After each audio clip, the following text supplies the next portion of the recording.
नमस्कार, अभिवादन आपका। मैं दुर्गेंद्र चौहान हूं और आप मंथन देख रहे हैं। बिहार के शिक्षा मंत्री चंद्रशेखर सिंह यादव के एक बयान से राजनीति गर्मा गई है। नालंदा ओपन यूनिवर्सिटी के दीक्षांत समारोह में बिहार के शिक्षा मंत्री चंद्रशेखर सिंह ने रामचरितमानस को लेकर एक बयान दिया। उन्होंने कहा कि रामचरितमानस नफरत बांटने वाला है, ये बताया उन्होंने। और इसके बाद जब वहां के मुख्यमंत्री नीतीश कुमार से पूछा गया कि भाई आपकी सरकार के मंत्री रामचरितमानस पर टिप्पणी कर रहे हैं, उस पर अशोभनीय टिप्पणी कर रहे हैं, तो नीतीश कुमार ने अनजान बनते हुए दिखे और वो कहा कि भाई उन्हें कुछ पता ही नहीं है। सीएम नीतीश कुमार के इस बयान को विपक्ष ने अलग तरीके से परिभाषित किया। नीतीश ने कहा कि मैं चंद्रशेखर से पूछ लूंगा। नीतीश के मंत्री की इस बयान से भूचाल आया हुआ है। बिहार, उत्तर प्रदेश, पूरे देश की राजनीति में भारतीय जनता पार्टी ने एक तरीके से एक कैंपेन सा छेड़ रखा और चहुओर इसकी निंदा भी हो रही है। और यही नहीं, भारतीय जनता पार्टी ही नहीं, तमाम हिंदू संगठन, तमाम जो मानस प्रेमी, तमाम सनातन को मानने वाले कवि, साहित्यकार, पत्रकार, बहुत सारे लोग इसकी निंदा कर रहे हो। निंदा करना लाजमी है, क्योंकि रामचरितमानस एक ऐसा ग्रंथ है जो प्रत्येक घर में, हिंदुस्तान के प्रत्येक घर में लगभग ये होता है। और एक धार्मिक पुस्तक के रूप में रामचरितमानस को संरक्षित लोग करके रखते हैं अपने घर में और उसका आदर करते हैं। यही नहीं, रामचरितमानस जिसे हम रामायण का पाठ कहते हैं, अखंड रामायण कहते हैं, वो मैं वर्षों से, सदियों से होता आ रहा है कि पवित्र रामचरितमानस का पाठ अखंड रामायण के रूप में घरों में होता है। तो रामायण के प्रति श्रद्धा अगाध है। और इस पर भी जो बिहार के शिक्षा मंत्री का ये बयान अपने आप में एक भूचाल लाने वाला है। शिक्षा मंत्री जो बिहार के हैं, इतने बवाल और भौकाल मचाने के बाद अभी भी वो इस बयान पर कायम है, ये बड़ी ताज्जुब की बात है। उन्होंने कहा कि वो अपने बयान पर अडिग हैं। रामचरितमानस में कई अच्छी बातें भी हैं, अब वो फरमा रहे हैं, लेकिन जो गलत है उस पर आवाज़ उठाता रहूँगा। उन्होंने कहा कि जो मेरी जीभ काटना चाहते हैं, कुछ लोगों ने उनकी जीभ काट कर लाने वाले को 10 करोड़ रुपए देने का भी ऐलान किया है। इस तरीके की भी खबरें आई हैं। तो वो उनको चेतावनी दे रहे हैं कि जो मेरी जीभ काटना चाहते हैं, मुझे जेल भिजवाना चाहते हैं, वो हमसे आकर तर्क करें, शास्त्रार्थ करें। ये नागपुर से चलने वाला छद्म हिंदूवाद नहीं चलेगा। नागपुर यानी संघ का मुख्यालय।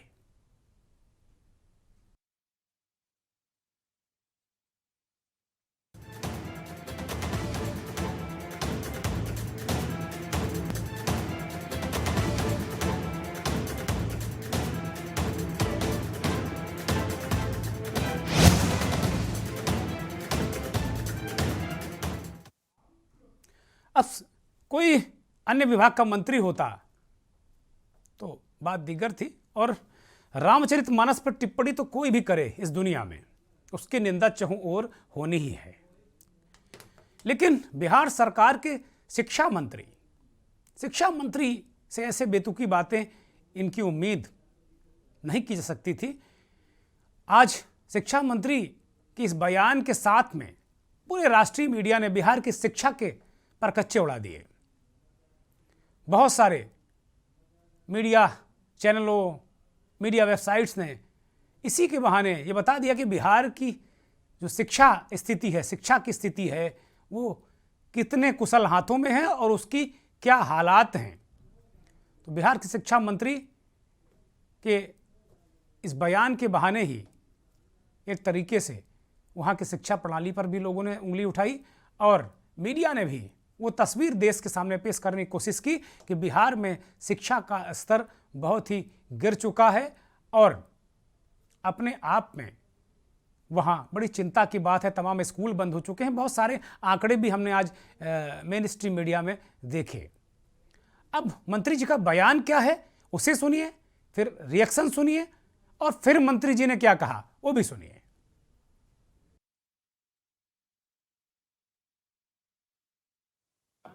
ये जो ग्रंथ हैं नफरत को बोने वाले, एक युग में मनुस्मृति, दूसरे युग में रामचरितमानस और तीसरे युग में गुरु गोवलकर का बंच ऑफ थॉट, ये दुनिया को नफरत, हमारे देश को, समाज को नफरत में बांटती है।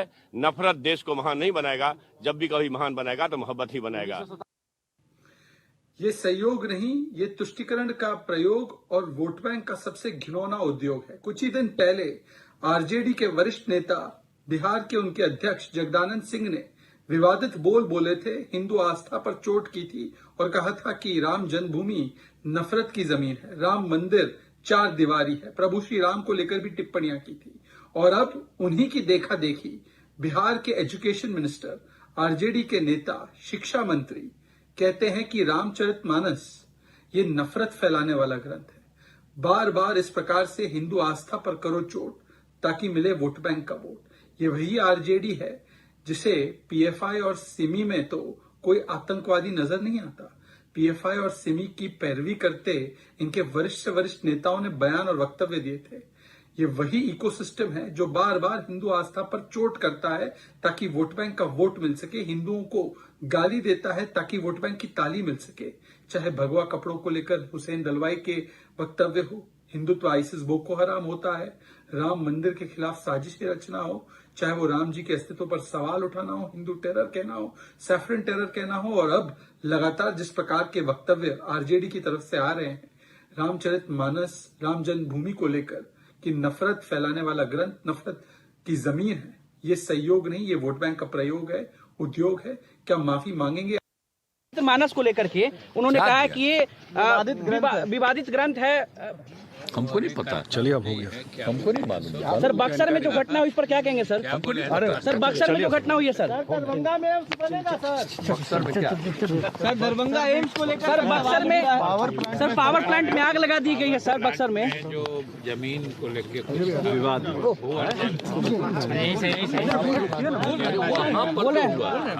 अरे वो तो कह दिया गया उसको, डीएम को, वो अपना सब कुछ देख रहा है पहुंच करके। शिक्षा मंत्री बोले दरभंगा एम्स को लेकर भी सवाल उठ रहा है कि हमको दरभंगा पता नहीं है जी, हम देखे नहीं है। शिक्षा मंत्री ने बोला है कि ये नफरत होने वाला ग्रंथ है। नहीं, हमको पता नहीं है, हम पूछ लेंगे उनसे। ठीक सर दरभंगा एम्स को लेकर बातें हो रही है कि दरभंगा शिक्षा जोड़ने का काम करती है,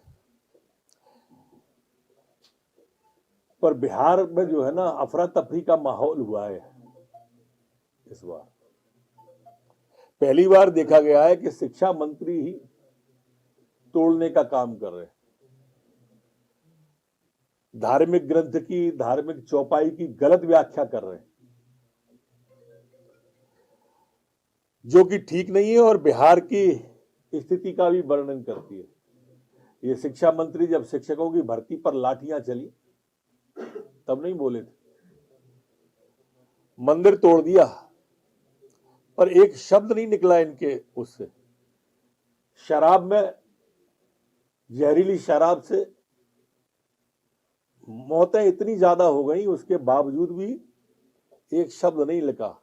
लेकिन समाज तोड़ने की बात आई तो भाई उठ के खड़े हो गए। मैं अच्छा नहीं मानता। बहुत दुख का विषय है कि हमारे बिहार के शिक्षा मंत्री होकर भगवान राम पे ऐसी बातें कर रहे हैं, उनको शर्म आनी चाहिए। और इसके लिए हमारा पूरा संत समाज एक बैठक बिठाएगा और बैठक बिठा करके उनको बहिष्कार किया जाएगा। राम के नाम पे ऐसे बयान देना उचित नहीं है और संत समाज इसको बर्दाश्त नहीं करेगा। संत समाज नहीं, पूरा कोई भी हिंदू समाज, कोई भी सनातनी इसको बर्दाश्त नहीं करेगा। देखिए, जो मैं बात कह रहा था कि शिक्षा मंत्री हैं इसलिए लोग और भी नाराज हैं, और शायद ही कोई बयान हो किसी नेता का, संत का, समाज के जिम्मेदार व्यक्ति का, जो ना कह रहा हो कि भाई शिक्षा मंत्री से ऐसी उम्मीद, कौन सी शिक्षा वो देंगे, बिहार को कैसी शिक्षा देंगे। ये बहुत सारे सवालात उठ रहे हैं। लेकिन मुझे ऐसा लगता है कि शिक्षा मंत्री ने जानबूझकर ये विवाद पैदा किया है, क्रिएट किया है। इसके पीछे राजनीतिक मंशा भी हो सकती है, क्योंकि अभी बीजेपी की प्रवक्ता पूनावाला कह रहे थे कि बिहार आरजेडी के अध्यक्ष जगदानंद सिंह ने भी पिछले दिनों कुछ ज्ञान दिया था राम जन्मभूमि को लेकर, भगवान राम को लेकर। और उसी कड़ी में ये आरजेडी कोटे के ही मंत्री हैं चंद्रशेखर सिंह, सरकार में नीतीश कुमार की, वो अब ये रामचरितमानस मनुस्मृति और गुरु गोलवलकर की जो थॉट बुक ऑफ थॉट है उसको ये नफरती बता रहे हैं। देश के जाने माने कवि साहित्यकार सरस्वती पुत्र डॉक्टर कुमार विश्वास ने भी टिप्पणी की है इस पूरे प्रकरण पर, और उन्होंने कहा है कि इस तरह की चीज़ें अपने आप में बहुत ही निंदनीय हैं। वो कह रहे हैं कि भगवान राम को लेकर जो टिप्पणियां की गई हैं वो कोई अशिक्षित शिक्षा मित्र ही कर सकता है। भगवान शंकर, भगवान राम, ये बहुत सारी बातें डॉक्टर कुमार विश्वास ने कही और ये ट्वीट आप सबके सामने है। वास्तव में ये मसला क्या है, पॉलिटिक्स है, क्या है, राजनीति तो है ही, इसमें कहीं कोई संदेह नहीं। बीजेपी के लोग लगातार इस बात को कह रहे हैं कि भाई ये कुछ लोगों को तुष्ट करने के लिए बिहार के जो एक कम्युनिटी है और सीधा इशारा मुसलमानों की तरफ है कि उनको संतुष्ट करने के लिए, तुष्ट करने के लिए तुष्टीकरण के तहत ये चीज़ें कर रहे हैं। और इतने इस तरीके का हिंदू मुस्लिम कोई बवाल मचे, कोई निंदा हो और मध्य प्रदेश के गृह मंत्री नरोत्तम मिश्रा ना हो तो ये संभव ही नहीं है, कोरम पूरा ही नहीं होगा। नरोत्तम जी चूंकि आजकल हिंदू हृदय सम्राट के रूप में अपनी छवि को उभार रहे हैं इस देश में, तो वो अपने आप वो भी इस मामले में कूद गए और वो भी एक बयान ज्ञान देने लगे। स्वाभाविक है भाई, अब ऐसा काम ही किया है मंत्री ने कि ज्ञान तो अब सब कोई देगा। इस पूरे प्रकरण बवाल के बाद तमाम प्रतिक्रियाएं आई, तमाम राजनीतिक रूप से उथल पुथल वाली स्थिति बयानों के जरिए हुई। उसके बाद क्या कहा मंत्री ने, फिर दोबारा जब पत्रकारों ने मंत्री से पूछा तो वो अभी भी अडिग हैं या यूं कहें कि जिद पकड़े हुए हैं।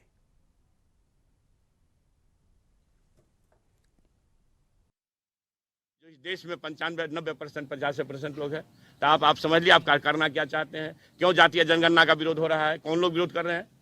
तो वही यथास्थितिवादी लोग जिनके खिलाफ संघर्ष है, मनुस्मृति के खिलाफ, रामचरितमानस के उत्तरकांड और सुंदरकांड के उस छंद के खिलाफ और गुरु गोवलकर के बंच ऑफ थॉट के खिलाफ। तो ये सारी बातें जब आ रही है तो आएगी।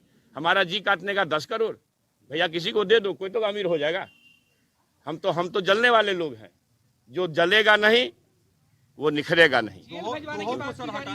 सुन लीजिए जो जल सूर्य रात दिन जलता है तो दुनिया प्रकाशित होती है। हमारे लालू प्रसाद जी गरीब दुखियों के लिए जेल में बंद है, लोग उसके आदत। चंद्रशेखर सिंह कह रहे हैं कि भाई सुंदरकांड और उत्तरकांड के जो छंद हैं वास्तव में उनसे वो बिल्कुल सहमत नहीं है और अपने बयान पर वो कायम है। करे ऐसे ही लोग, ऐसी ही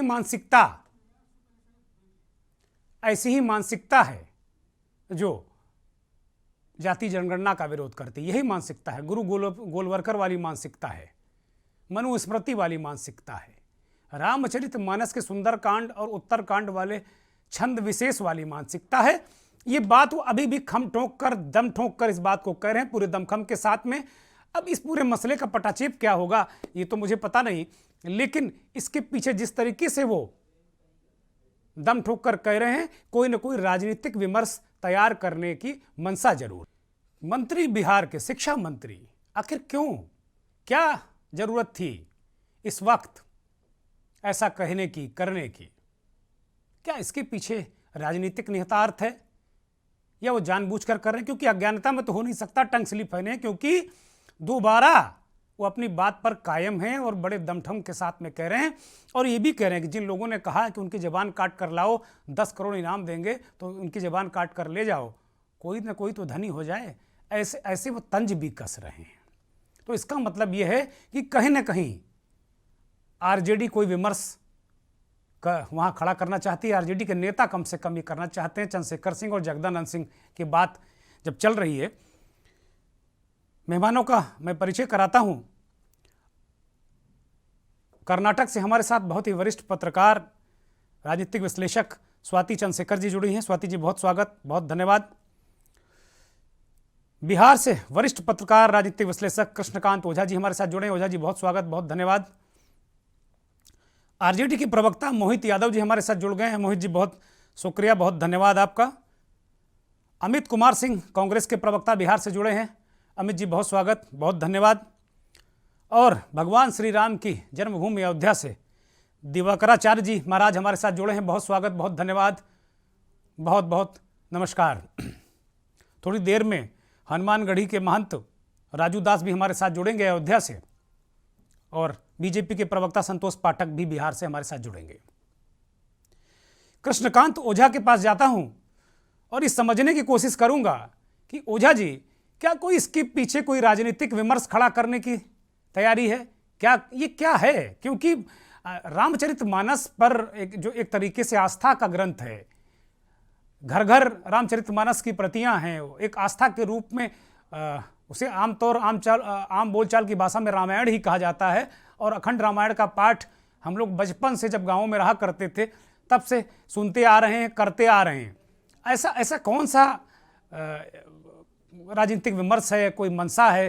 पहले जगदानंद सिंह राम पर टिप्पणी करते हैं, अयोध्या पर टिप्पणी करते हैं, मंदिर पर टिप्पणी करते हैं, और अब चंद्रशेखर ओझा जी।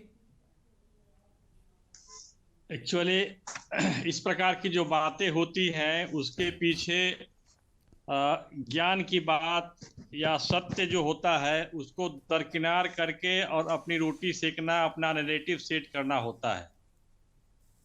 अब शिक्षा मंत्री हैं और इस प्रकार का मिसकोट कर सकते हैं, ये तो बिल्कुल शर्मनाक है, इसको जिस रूप में कहा जाए।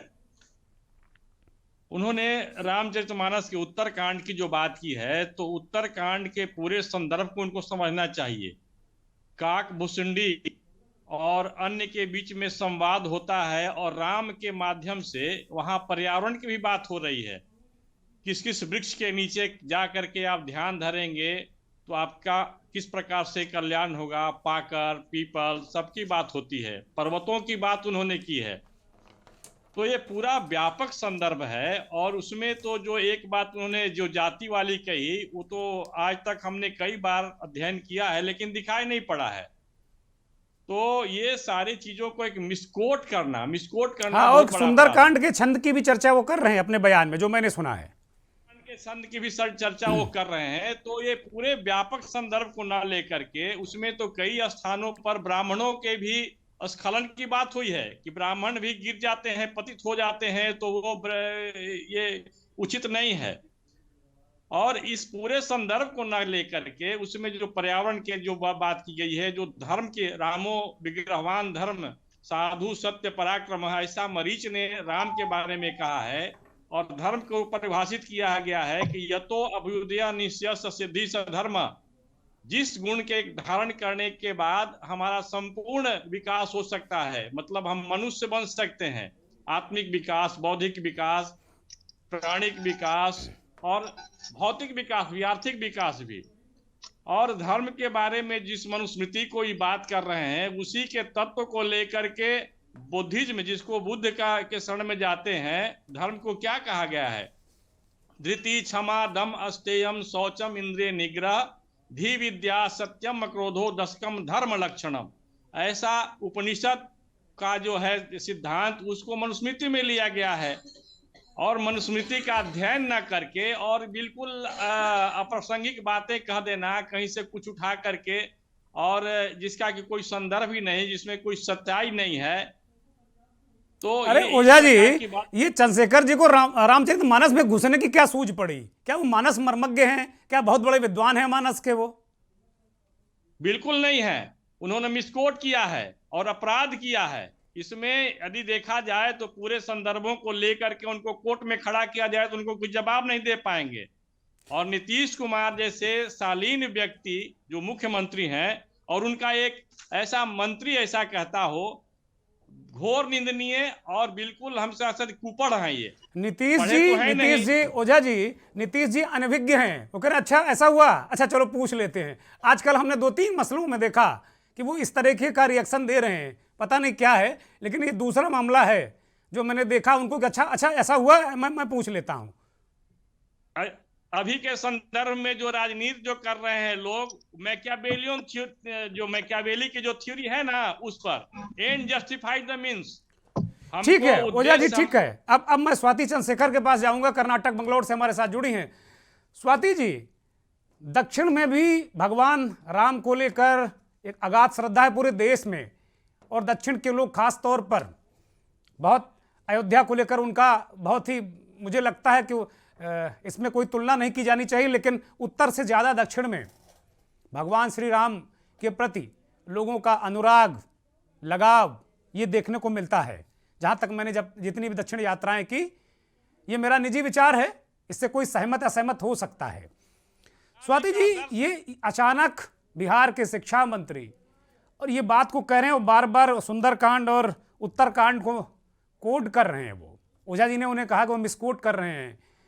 वो कह रहे हैं कि भाई मनुस्मृति, रामचरितमानस के जो अमुक छंदों की बात उन्होंने कही वो, और गुरु गोलवलकर का जो बंच ऑफ थॉट, वो तीनों के एक ही श्रेणी में रख रहे हैं। ये कहाँ तक उचित है स्वाति जी?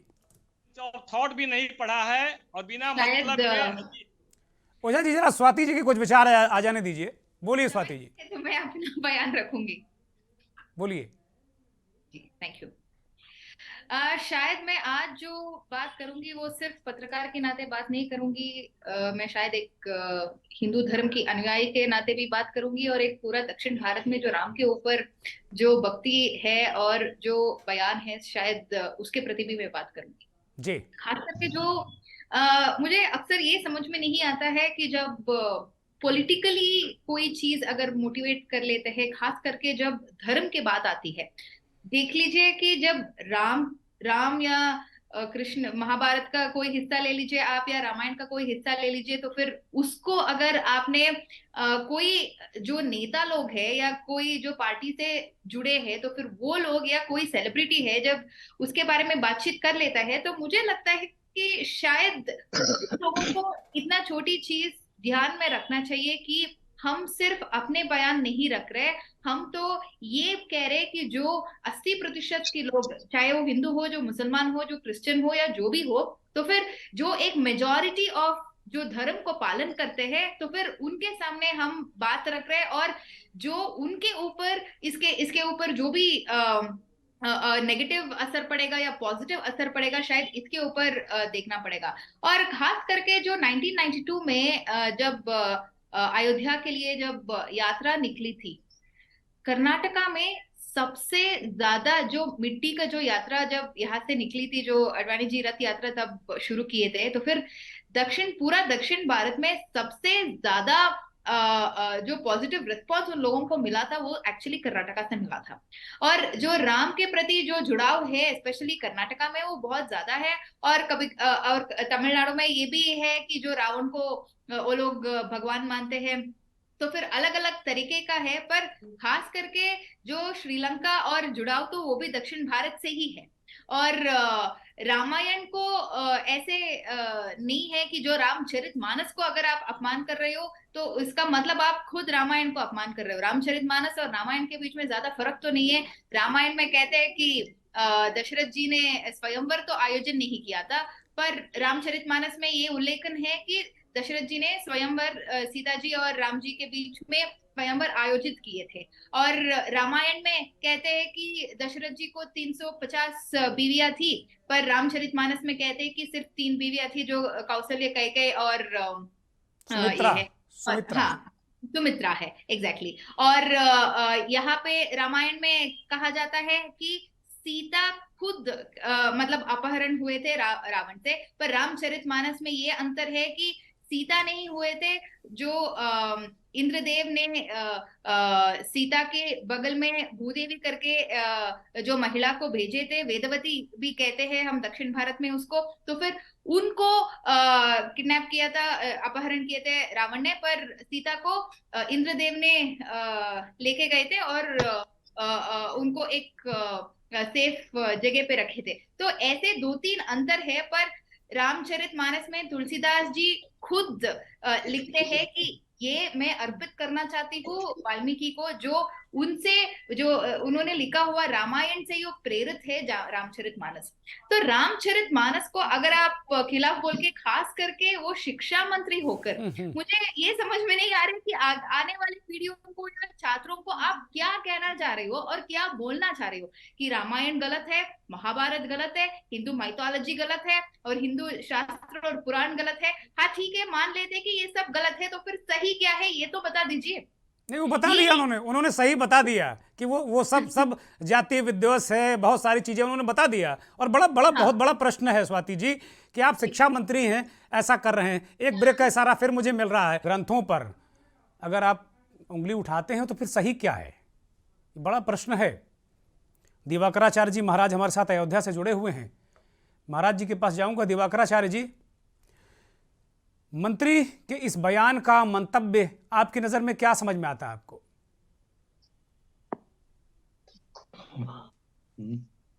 दिवाकराचार्य जी महाराज।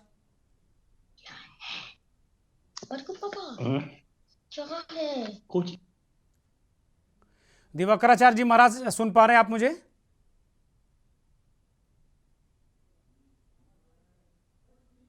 चलिए कोई बात नहीं, मैं अमित कुमार सिंह के पास जाऊंगा। कांग्रेस के नेता हैं, प्रवक्ता हैं बिहार के अमित कुमार सिंह, और सरकार में साझीदार भी हैं अमित कुमार सिंह।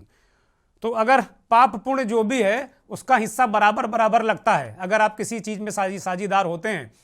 अमित कुमार सिंह, अचानक मंत्री जी को ऐसा कौन सा दिव्य ज्ञान आ गया जो रामचरितमानस का वो विश्लेषण करने लगे? मैं आपको बता रहा हूँ, पाप पुण्य में हिस्सा जो है वो सरकार के कार्यशैली से हो। कोई व्यक्ति अगर जो कोई बयान दे दे किसी धर्म के आहत, चाहे वो किसी भी धर्म का व्यक्ति हो, हिंदू धर्म हो, मुसलमान हो, कोई धर्म, सिख ईसाई कुछ भी हो, आप हम सब जो भी है वो हिंदू है। इसका मतलब किसी को लाइसेंस नहीं मिल जाता है कि कोई भी व्यक्ति उठे और कुछ भी बोलना शुरू कर दे। अगर जो सरकार के द्वारा हिंदू विरोधी कार्य होता तो हम कह सकते हैं आप कि हाँ भाई आप पाप का भागी बनिए। कोई एक शिक्षा मंत्री जो है, लोगों को अगर जो राजनीतिक व्यक्ति हैं और आपके बोलने से आपके बहुसंख्य, राजनीति के लिए भी अच्छा नहीं है कि बहुसंख्य लोगों का भावना अगर जो आहत होती है तो ये गलत है। कांग्रेस कभी भी आप देखेंगे, कांग्रेस जो है इन बातों को लेके उनके सपोर्ट में नहीं खड़ी है कि हाँ भाई आप जो है आप बहुत बढ़िया बोल दिए हैं। चाहे किसी कांग्रेस के प्रवक्ता को आप नहीं सुनेंगे कह दिया हो कि बड़ा नहीं, इतना संवेदनशील विषय कोई साहस कैसे करेगा इसको भाई? बड़ा कठिन है। पॉलिटिकल, देखिए इसमें क्या है ना कि पॉलिटिकल एक काम नहीं किए हैं वो। ऐसा नहीं कि कोई सरकार का बहुत बड़ा तो काम कर दिए हैं। उनका जो जानबूझ के बोले हैं या अनजाने में बोले हैं, इसका भी सफाई वही दें मंत्री जी। नहीं, उन्होंने दे दिया। जब दोबारा उसी बात पर कायम है तो इसका मतलब अमित कुमार सिंह वो जानबूझकर ही बोले हैं और अपने बयान पर कायम है। ठीक उसी तरह जैसे दिल्ली सरकार के मंत्री गौतम आखिरी तक कायम रहे और उन्होंने इस्तीफा दिया। तो ऐसे जो वो आइडियोलॉजी से स्ट्रांग हैं और अपनी चीज़ों को बिल्कुल वो जिन पर कायम है वो एक तरीके से वो कायम है। अब सरकार या नीतीश कुमार को क्या कदम उठाना चाहिए? आप भी सरकार में हैं, जरा बताइए हमारे दर्शकों को। सरकार इस पर क्या कदम उठाएगी? मंत्रिमंडल से बाहर करें। बोली नहीं है, मंत्रिमंडल से बाहर करें ना। सरकार उस पर कदम क्या उठाएगी? उनका मसला जो है वो मसला आरजेडी का है या गठबंधन का सरकार है। सच्चाई में मुख्यमंत्री का विशेषाधिकार होता है कि अगर किसी मंत्री की वजह से लाखों भावनाएं आहत हो रही हैं, करोड़ों लोग अगर उसमें प्रतिक्रिया दे रहे हैं, अगर लोग नाराज हैं तो मंत्री को बर्खास्त किया सकता है या इस्तीफा लें उनसे। हम बड़े ही जिम्मेदारी के साथ आपको एक बात बता रहे हैं। जिस दिन टीवी पे किसी भी दल के प्रवक्ता ये बोलना शुरू कर दें कि सरकार क्या होता है, व्यक्तिगत भावना क्या होती है, संवेदना लोगों का आहत करने का सवाल क्या होता है, बात क्या होता है, उस दिन हमको लगता है कि बहुत सारी चीजें राजनीति में सुधर जाएगी। तो हमारे पार्टी ने, कांग्रेस ने हम कभी नहीं कहा कि आपके सहयोगी उलूल जुलूल जो करता रहे आप उसमें साथ दीजिए। नहीं, हम लोग का स्टैंड एकदम क्लियर है कि मंत्री जी ने अगर जो बोला है तो उसका पाप और पुण्य का भागी वही है। ये नहीं कि कांग्रेस अच्छा, ये भी नहीं कहेंगे कि सही है कि गलत है? आप ये भी नहीं कह पा रहे हैं? मैं सुन रहा हूँ। हाँ, मैंने सुना है। उन्होंने अपने जो छंद बोले गए, जो भी कहा गया। अरे भाई कोई स्टैंड लेंगे ना, सही है गलत है, होना चाहिए नहीं होना चाहिए, कुछ नहीं कहेंगे। कोई स्टैंड तो लेंगे ना। आप पॉलिटिकल पार्टी हैं आप। ये गलत है जी। हमारे नेता जो है राहुल गांधी मंदिर मस्जिद गुरुद्वारा घूम रहे हैं और हम कहेंगे कि नहीं भाई जी मंदिर मस्जिद गुरुद्वारा बेकार घूम रहे हैं। हम तो जा रहे हैं ना, मंदिर गए, मस्जिद गए, गुरुद्वारा गए, सब जगह जा रहे हैं। और हम लोग का राम जो है वो घर घर में पूजा जाता है। रामचरितमानस इस देश का आत्मा है। आप कैसे, कोई सहयोगी होने का मतलब ये थोड़ी होता है कि कोई कुछ कहे उसके बयान में सुर मिला दे। ठीक बात है। दिवाकराचार्य जी महाराज, आप भगवान की जन्मभूमि अयोध्या से लगातार हमारे साथ जुड़े हुए हैं। रामचरितमानस की तुलना मनुस्मृति और गुरु गोलवलकर की पुस्तक से भी उन्होंने कर दी। उन्होंने कहा कि भाई ये जो रामचरितमानस का उत्तरकांड और सुंदरकांड के जो 2 छंदों की उन्होंने बात की है बिहार के शिक्षा मंत्री ने, वो इतने बड़े मानस मर्मज्ञ कैसे हो गए? आपकी जानकारी में है क्या कि मानस के बहुत बड़े जानकार हैं वो? देखिए, जो बिहार के शिक्षा मंत्री हैं वो एक्सीडेंटल शिक्षा मंत्री हो गए हैं। उनको स्वयं से ही अशिक्षित हैं, उनको योग्यता की जरूरत है।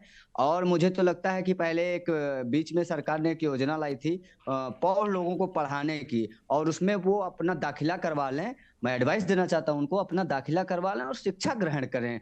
वो योग्य नहीं है शिक्षा मंत्री के, जिस प्रकार से छोटे छोटे बच्चों को, बिल्कुल योग्य है। यही गड़बड़ आप लोग करते हैं, वो बिल्कुल योग्य है। जिस प्रकार से छोटे, सुनिए सर, आप बोल रहे थे, सुनिए ना, आप बोल रहे थे अयोग्य नहीं है, बोला एक कहिए कि वो गलत बात कर दिए। अमित कुमार सिंह आचार्य जी को बोलने दीजिए भाई, बोलने दीजिए। अमित कुमार सिंह थोड़ी योग्य हो गए हैं, मेरे कहने का बोलने दीजिए। हमें पता है सर, आप बहुत योग्य हैं, मैं आपको बहुत योग्य मानता हूं, और आपके आदरणीय नेता राहुल गांधी जी भी बहुत योग्य हैं। पूरा भारत उनको जानता है, बहुत योग्य हैं वो।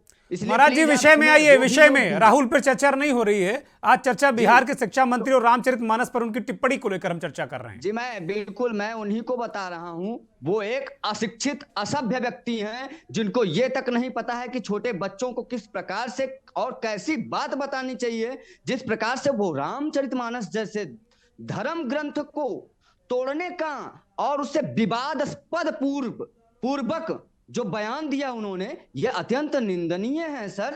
रामचरितमानस जो है सर्व समाज को जोड़ने का ग्रंथ है, और मैं तो कहूंगा एकमात्र ऐसा धर्म ग्रंथ है। आप बाइबल में यह चीज नहीं पढ़ेंगे कि वो मानवता की पाठ पढ़ा रहा हो, जीवन जीने की विधा बता रही हो। एक श्री रामचरितमानस ही ऐसा ग्रंथ है जो जीवन जीने की विधा बताती है। और जिस प्रकार से बिहार का शिक्षा मंत्री ऐसे वक्तव्य दे रहे हैं सर, ये सर अयोग्यता को ही दर्शाता है और कुछ भी नहीं है। इनके अंदर कोई योग्यता ही नहीं है। इसमें तो इनको पर दंडात्मक कार्यवाही होनी चाहिए sir. Boko Haram, ISI, al Qaeda, इन पे बोल के दिखाएं। अगर सनातन सहिष्णु है तो इसका मतलब क्या सर कि आप कुछ भी बोल लेंगे? सनातन संस्कृति, आप दुनिया का कोई भी एक देश बता दीजिए जिस देश की सभ्यता पे कुछ भी बोला जा रहा हो और वो व्यक्ति सुरक्षित हो, उस देश का वो नागरिक सुरक्षित हो। आप बता दीजिए वहां की मूलभूत संस्कृति को अगर कुछ कहा जा रहा हो, उंगली उठाई जा रही हो, कुठाराघात किया जा रहा हो, तो उस पर कुछ किया गया हो। और रही बात शिक्षा, उसको कभी नहीं छोड़ा जा सकता सर धड़ से अलग हो जाएगा, फतवा जारी हो जाता है साहब। और महाराज जी, हम लोग यहाँ सर धड़ से अलग वाली बातें कुछ नहीं करेंगे, क्योंकि राम का जो जिन पर हम चर्चा कर रहे हैं वो बहुत ही सहिष्णु राम का जो रामचरितमानस की जिसकी बात कर रहे हैं हम, राम भगवान श्री राम बहुत ही सहिष्णु थे। तो कहीं हम लोग कोई इस तरह की बात नहीं करेंगे। शालिनी दुआ हमारे साथ, दिल्ली बीजेपी की प्रवक्ता हमारे साथ जुड़ी हैं। शालिनी जी बहुत स्वागत। एक सवाल जिस पर आज हम चर्चा कर रहे हैं कि रामचरितमानस की जो दो कांड हैं, सुंदरकांड और उत्तरकांड, उसके 2 छंदों को लेकर बिहार के शिक्षा मंत्री का एक दिव्य ज्ञान आ गया है। आपकी इस पर पहली प्रतिक्रिया? बिहार के जो शिक्षा मंत्री हैं, मैं उनको यही कहना चाहूंगी कि उन्होंने जो अपनी टिप्पणी दी है वो बिल्कुल ही गलत है। रामचरितमानस सबको जोड़ने का काम करती है। अगर वो ये कहते हैं कि तोड़ने का काम करते हैं, तो मुझे लगता है ना तो उनको रामचरितमानस का ज्ञान है, और उनको थोड़ा अपना ज्ञान बढ़ा लेना चाहिए, एक बार पढ़ लेना चाहिए कि रामचरितमानस एक्चुअल में है क्या। हम दिवाली मनाते हैं, हमारा राष्ट्रीय जिसे कहते हैं त्योहार दिवाली जो है आज दुनिया में मनाई जाती है, अमेरिका तक में भी मनाई जाती है, क्योंकि श्री राम उस दिन जब वनवास काट के आए थे तो उसी को हम दिवाली के रूप में मनाते हैं। जब दुनिया उनकी बात मानती है, श्री राम के अस्तित्व पे क्वेश्चन नहीं करती और रामचरितमानस को बहुत ही एक उस तरीके से देखती है पूजनीय नजर से, तो मुझे लगता है कि ये कैसे शिक्षा मंत्री हैं। तो यहाँ जो अभी जो स्वामी जी बोल रहे थे, कहीं ना कहीं मैं उससे सहमत हूँ कि उनको अपना थोड़ा मुझे नहीं पता वो कितने पढ़े लिखे हैं, लेकिन अपना ज्ञान उन्हें बढ़ाना चाहिए। ऐसे नहीं, जाहिर सी बात है, शिक्षा मंत्री हैं तो शालिनी जी पढ़े लिखे होंगे, मैं तो ये नहीं मानता कि वो अनपढ़ होंगे। नेचुरली नहीं है तो आपकी पढ़ाई का कोई फायदा नहीं है। अगर मैं MBA हूँ और मेरे को अपने अपने कल्चर का ज्ञान ही नहीं है, मैं उस पर अनाप शनाप कुछ भी बोलती रहूं, तो मुझे लगता है फिर मैं अनपढ़ के बराबर नहीं। ठीक बात है। बहुत सारी प्रतिक्रियाएं, बहुत सारे लोग गुस्से में हैं, तीखी प्रतिक्रियाएं आई हैं। मोहित यादव आरजेडी के प्रवक्ता हमारे साथ लगातार जुड़े हुए थे, एक बार फिर जुड़ गए हैं, बीच में कुछ व्यवधान आ गया था। मोहित यादव जी, मंत्री जी को अचानक कहां से इतना दिव्य ज्ञान आ गया कि वो बहुत सारी बातें उन्होंने रामचरितमानस पर उंगली उठा के आरजेडी को भी एक तरीके से उन्होंने बड़े पशुपेश में डाल दिया, और सरकार भी और नीतीश कुमार जी दाएं बाएं बगले झांक रहे हैं। से पहले जो मेरा परिचय दिया गया है जिन पत्रकार बंधु के द्वारा, वो गलत है। मैं डिस्ट्रिक्ट प्रेसिडेंट बेगूसराय मोहित यादव। मंत्री जी का जो बयान आया है, इस संदर्भ में विशेष रूप से तमाम जो डिबेट पर बैठे हुए हमारे मित्रगण हैं, वो सब कानून पसंद लोग हैं और कानून का ज्ञान भी रखते हैं। सारे लोग विद्वान हैं, संत जी भी जुड़े हुए हैं, सारे लोग विद्वान हैं। और मैं तमाम मित्रगण से कहना चाहता हूं, ललई सिंह यादव एक सुप्रीम कोर्ट में मुकदमा दायर किए थे, जो 1973 में जजमेंट आया था। जरा उस जजमेंट को रामचरितमानस के संबंध में वो लोग पढ़ लें, क्योंकि कानून पसंद लोग हैं, तमाम लोग विद्वान हैं। रही बात माननीय मंत्री जी के द्वारा जो बयान दिया गया है, मित्र सारे लोग इतिहासकार हैं, विद्वान हैं। आप तमाम लोग जानते हैं कि रामचरितमानस की रचना माने किस समय हुई, किनके शासन काल में हुई। रामचरितमानस की रचना अकबर के शासन काल में 16वीं सदी में हुई। और क्यों हुई? जिस समय वैश्य धर्म, वैश्य प्रथा को मानने वाले लोग, शिव को मानने वाले लोग, ये दोनों में जो वैष्णव धर्म को मानने वाले लोग थे, जो शिव को मानने वाले लोग थे, कत्लेआम हो रहे थे पूरे देश में। और इसके लिए तमाम उस समय के जो रत्न थे, बुद्धिमान लोग थे, एक साहित्य की रचना की गई जिसका नामकरण हुआ रामचरितमानस। और उसमें दर्शाया गया राम वही हैं, शिव वही हैं, कृष्ण वही हैं। माननीय मंत्री जी तो यही स्पष्ट रूप में कहे, रामचरितमानस एक साहित्य है हम लोगों का ज्ञान के लिए। ये पाखंड पंथी लोग जिस तरह से प्रसार करते हैं, इसमें सत्यता नहीं है, इसमें सत्यता नहीं है। और जो विद्वान जन डिबेट पर हैं, मैं उनसे ये बात जानना चाहता हूं, आप सबसे पहले जान लें, जो वैष्णव धर्म के उत्पत्तिकर्ता इस देश में कौन लोग थे? मथुरा के यदुवंशियों के द्वारा 1289 ईस्वी में वैष्णव धर्म की स्थापना हुई। और माननीय जिन मंत्री जी के द्वारा बयान आया है, वो कोई साधारण व्यक्ति नहीं है। माननीय मंत्री जी प्रोफेसर भगवान है, साधारण नहीं है, भगवान है आपके हिसाब से। भगवान नहीं है, आप लोग का ओछी मानसिकता है। रामचरितमानस का इतिहास पढ़िए। अब ये मोहित यादव जी, आपने बिल्कुल गजबे कर दिया। ठीक है, प्रोफेसर होंगे तो क्या इसका मतलब ये है? देखिए, कुल मिलाकर मोहित जी, ओझा जी, अब मुझे लगता है कि जानबूझकर बयान दिया गया क्योंकि पूरी पार्टी डिफेंड कर रही है।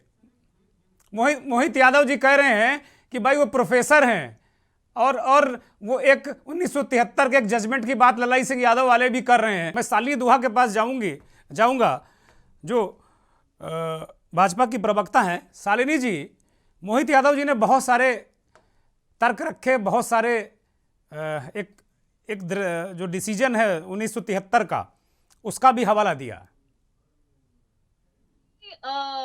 जो मोहित जी हैं, मोहित यादव जी, उन्होंने बोला कि रामचरितमानस एक साहित्य है, उसको साहित्य की तरह देखें। इसका मतलब ये सारे लोग मानते हैं कि राम काल्पनिक हैं। इसका मतलब तो ये ना खुले में ये बोले ना, ये इधर उधर की बात ना करें, सीधा बताएं कि राम इसका मतलब इनके हिसाब से काल्पनिक है, एक खोखली कल्पना है। राम का कोई अस्तित्व नहीं था, लंका थी नहीं, रावण था नहीं, सीता थी नहीं इनके हिसाब से। तो ये ऐसे काल्पनिक लोगों को मैं क्या कहूँ, मुझे खुद समझ नहीं आता। बहुत पढ़े लिखे नहीं, वो कह रहे हैं जो रामचरितमानस की रचना हुई वो अकबर के काल में हुई, बहुत सारी बातें वो कह रहे हैं। वही तो मैं कह रही हूँ, ये इनका साहित्य है। आपने खुद ही सुना होगा, इन्होंने बोला रामचरितमानस एक साहित्य था जो अकबर के काल में बना। आप खुद सोचिए, ऐसे लोगों से हम क्या उम्मीद रख सकते हैं जो रामचरितमानस को साहित्य बता देते हैं। इसका मतलब राम काल्पनिक थे, क्योंकि साहित्य में इसे कल्पना की गई ना, एक साहित्य एक रच दिया गया, एक बना दिया गया, लेकिन था अस्तित्व तो उनका कुछ नहीं। तो यहाँ मैं इनसे ये पूछना चाहूंगी, ऑन टेलीविजन बोल दे कि हाँ राम काल्पनिक थे, अस्तित्व ही नहीं। मोहित यादव जी, अब जवाब दीजिए शालिनी दुआ का। बीजेपी की प्रवक्ता है, दिल्ली से जुड़ी हैं, वो कह रहे हैं आप कह दीजिए राम काल्पनिक थे। देखिए, जो रामचरितमानस के रचयिता तुलसीदास जी थे, सारे लोग राम जन्मभूमि बाबरी मस्जिद की भी चर्चा किए हैं, लेकिन कहें राम लिखने वाले ही लोग लिखे हैं, है कृपाला दीन दयाला कौशल्या हितकारी, राम का जन्म हुआ ही नहीं। तो फिर राम का जन्म हुआ ही नहीं। स्पष्ट रूप से लिखे हैं तुलसीदास जी, है कृपाला दीन दयाला कौशल्या हितकारी। बताइए सर, आप अकबर के बीरबल को पकड़ ले आए हैं सर, आप अकबर के बीरबल को पकड़ ले आए हैं, इनको बहुत जानकारी है सर। अब बोलना पड़ेगा, क्योंकि इतना नहीं सुना जाएगा। आपको पसंद नहीं है सच्चाई, ये अकबर के बीरबल है और ये अपने नेता को नहीं भाई, बीरबल बड़े महान व्यक्ति थे, उनसे उनकी तुलना मत करिए भाई। उत्पत्ति हमारे वंशज थे, जो चंदन टीका आप लगा रहे हैं, इस धर्म का भी उत्पत्ति मेरे नहीं सर, बिल्कुल वो महान थे, लेकिन इनके जो नेता है वो अकबर थे सर, और ये बीरबल है उनके, ये भी महान है, मैं इनको महान ही बताना। ठीक बात है, मैं स्वाति चंद्रशेखर के पास जाऊंगा, चूंकि मंथन में ज्यादा वक्त नहीं। स्वाति चंद्रशेखर, आप मोहित यादव को आपने सुना, वो बहुत सारे सवाल पे सवाल, मंत्री जी तो बहुत थोड़े में ही रुक गए थे, उनकी पार्टी के वरिष्ठ नेता हैं और ये उससे कई गुना आगे जा चुके हैं। अभी तो नई बहस छिड़ गई पूरे देश में, और बिहार में तो मुझे लगता है कुछ ज्यादा ही छिड़ी हुई है। उन्होंने कह रहे थे कि ये तो अकबर के काल में हुआ था। मानते हैं कि 1502 में 1502 से 1604 तक अकबर रहे और 1532 से 1632 तक तुलसीदास रहे, तो फिर ये रामचरितमानस उनके काल में ही रचित हुआ है। तो हुआ क्या, उनके काल में रचित हो गया, तो इसका मतलब ये है कि रामचरितमानस गलत है क्या? ये पहला सवाल है। और दूसरी चीज ये है कि मंत्री जी ने इसका जिक्र किए थे या इसका स्टेटमेंट निकाले थे नालंदा यूनिवर्सिटी का जो कॉन्वोकेशन चल रहा है, जो एनुअल कॉन्वोकेशन चल रहा था, तो उस समय तो हमारा देश का जितने भी संपन्नमूल्य साहित्य है और जो अपने हिंदू धर्म का जितने भी अमूल्य ग्रंथ है, वो सब थे नालंदा यूनिवर्सिटी में। तो नालंदा यूनिवर्सिटी कॉन्वोकेशन के एनुअल फंक्शन में अगर छात्रों के सामने ये कहा जा रहा है, तो इसका मतलब क्या होता है और इसका मतलब वो कहना क्या चाहता है? तो हम एक्चुअली कहते हैं कि एक पत्रकारिता के भाषा में प्लेइंग टू द गैलरी करके, तो ये तो सिर्फ ये है कि मैं आई, मैं तो कुछ दिखा मुझे, तो फिर कोई बॉल मेरे पास आया तो फिर उसको मारा, वो गए तो छक्के, नहीं तो चार, नहीं तो अगर आउट हो गया तो आउट हो गया। ये तो शायद उन्होंने छक्के मार के उसको बॉल मार दिया था, पर शायद ये लग रहा है कि आउट होने की स्थिति पे आ चुका है। शायद मुझे लगता है कि कोई भी पार्टी का नेता हो या कोई भी धर्म के ऊपर अगर वो बात करे तो फिर इतना सोच समझ के बात करना चाहिए। तो फिर अगर आज आप राम के ऊपर चर्चा करके या आज आप महाभारत के ऊपर चर्चा करके आप प्रूफ क्या करना चाहते हो? तो आप क्या कहना चाहते हो कि राम जी थे, राम जी नहीं थे, कृष्ण जी थे, कृष्ण जी नहीं थे, या अल्लाह रहे या अल्लाह नहीं रहे, या क्या जीसस है कि जीसस नहीं है? तो फिर आप कहना क्या चाह रहे हो छात्रों लोगों को? आप भले ये बता दो कि नालंदा यूनिवर्सिटी का हिस्ट्री क्या रहा। हाँ, मैं यही कहूंगा कि नालंदा विश्व प्रसिद्ध यूनिवर्सिटी उस काल में जब मतलब विश्वविद्यालय कल्पना ही नहीं होते थे, तब वो नालंदा विश्वविद्यालय विश्व स्तर का विश्वविद्यालय और विश्वविख्यात, और उस वहां से इस तरह का संकेत और संदेश बहुत सारी बातें कहता है। स्वाति चंद्रशेखर, और यदि एंकर महोदय का ये अनुमति हो तो पूछना चाहता हूँ, खास करके जो ओझा जी मैं आ रहा हूँ आपके पास, ओझा जी आ रहा हूँ मैं। करके लिटरेसी रेट पे सबसे नीचे है पूरा भारत का। अगर आपने एक ग्राफ ले लिया तो तो जो लिटरेसी रेट में इतना कम है, तो उसके ऊपर अगर आप चिंता नहीं कर रहे हो, आप चिंता कर रहे हो कि राम जी का जो रामचरितमानस तुलसीदास ने लिखे थे, तो फिर वो हेटरेट पैदा करते हैं, वो ये करते हैं, वो ये करते हैं। मुझे ये तो नहीं समझ में आ रहा है कि आप 21st सेंचुरी में आकर वो कोई भी धर्म का चर्चा क्यों कर रहे हो, वो भी छात्रों के सामने जाके। आप ठीक बात है, ये मूल प्रश्न है। स्वाति चंद्रशेखर ने बड़ा महत्वपूर्ण बिंदु उठाया कि भाई अब 21वीं सदी में आप धर्म की चर्चा क्यों कर रहे हो। आप दूसरे को कहोगे कि धर्म की राजनीति कर रहे हैं, बीजेपी पे तोहमत लगाओगे, बीजेपी को आरोपित करोगे बीजेपी धर्म की राजनीति करती है, और आप वही काम कर रहे हो। ओझा जी अनम्यूट करिए और जरा कंप्लीट करिएगा जल्दी में, क्योंकि अब मंथन में मुश्किल से 1 मिनट बचा है। ये राम के संदर्भ में जब हम बात करते हैं तो राम जोड़ने वाले होते हैं। राम सबरी के राम है, केवट के राम है, सबके राम है। अभी की जो राजनीति है उसमें विभाजन, विद्वेष और एक वर्ग को टुकड़े टुकड़े में बांट करके उनके बीच में विद्वेष फैलाना, और इसके बाद उस प्रकार के नैरेटिव आपको करना होगा, तो इसमें राम पर आक्रमण होगा, और ऐसा एक स्वाभाविक बात है। और जहां तक शिक्षा मंत्री का सवाल है तो सरकार ही है, मंत्री जो होता है, जो कैबिनेट का पार्ट होता है, वो सरकार ही होता है। यदि सरकार में यदि आप हैं तो आपको सोच समझकर बोलना चाहिए। जहां तक उन्होंने कहा कि ये रामायण जो है ये विद्वेष फैलाता है, समाज को तोड़ता है, तो रामायण के ही कुछ संदर्भों को उठाकर देखें ना। वो अब जिस उत्तरकांड की उन्होंने बात की है उसमें एक दोहा है, क्रोध की द्वैत बुद्धि बिनु, द्वैत की बिनु अज्ञान, माया बस पर छिन्न जड़, जीव की ईश समान।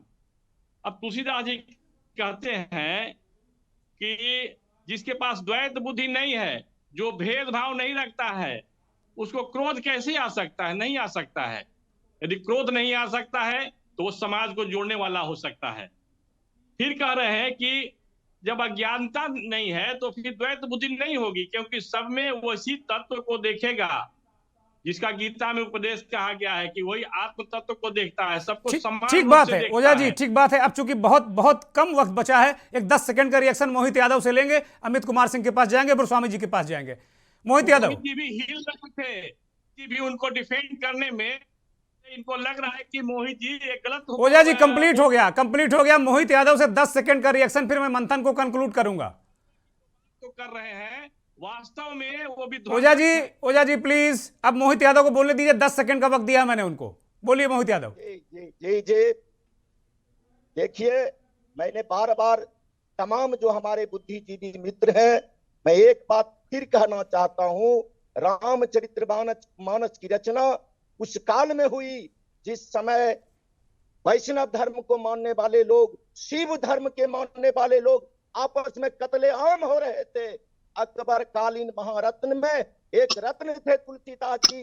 रामचरितमानस की रचना हुई, रामचरितमानस की रचना से यह दर्शाया गया, लड़िए नहीं, मानव जाति मिलजुल कर रहिए।